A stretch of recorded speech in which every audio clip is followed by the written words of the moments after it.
I found out about the wedding through a tagged photo on Instagram. My wife was smiling. She wore the dress we bought together in Florence. He stood next to her, her brother, the groom.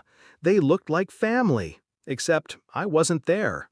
I stared at the photo like it might explain something, as if the caption would clarify why my name wasn't on the guest list.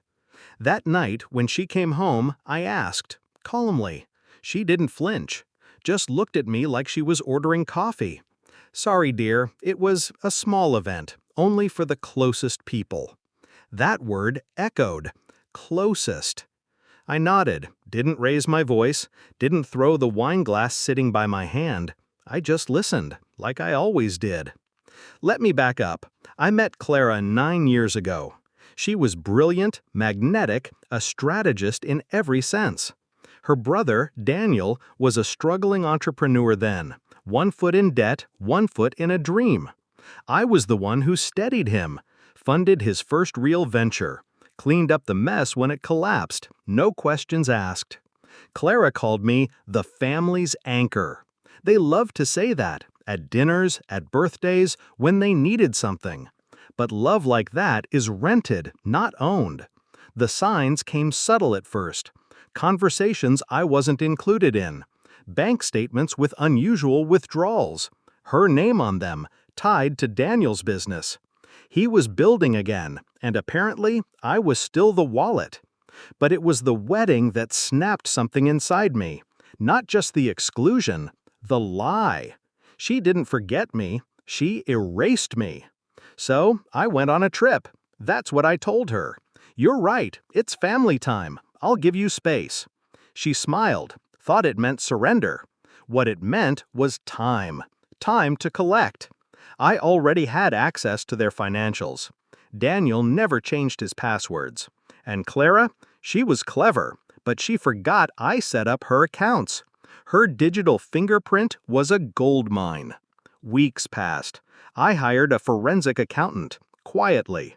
Turns out the wedding wasn't small, it was extravagant. Paid for by embezzled money. Mine.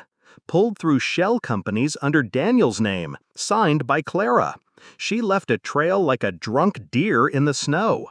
So I built a case.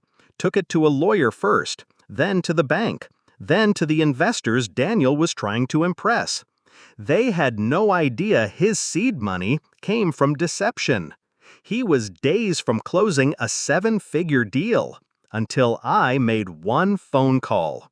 The wedding was scheduled for Saturday, the investor meeting for Friday.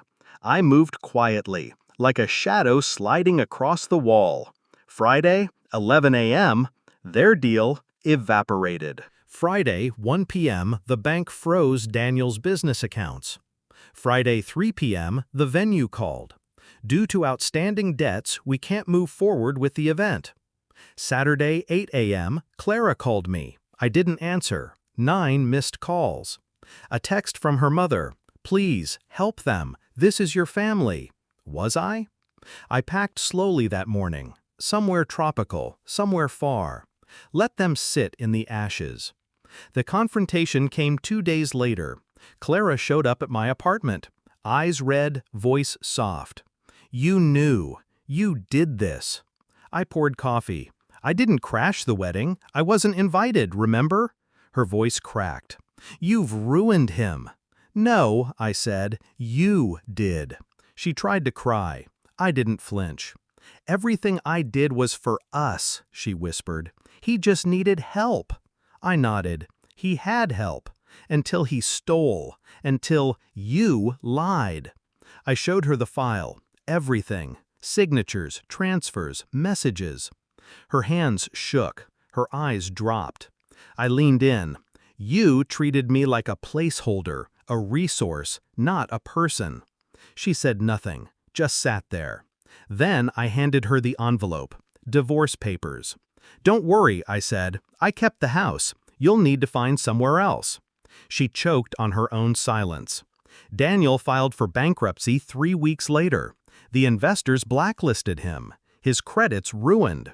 The family doesn't call anymore. I hear Clara's staying with a cousin. She sells designer bags online. Fakes. Fitting. Sometimes revenge isn't loud. It's not a slap or a scream. It's a quiet removal, a scalpel, not a hammer.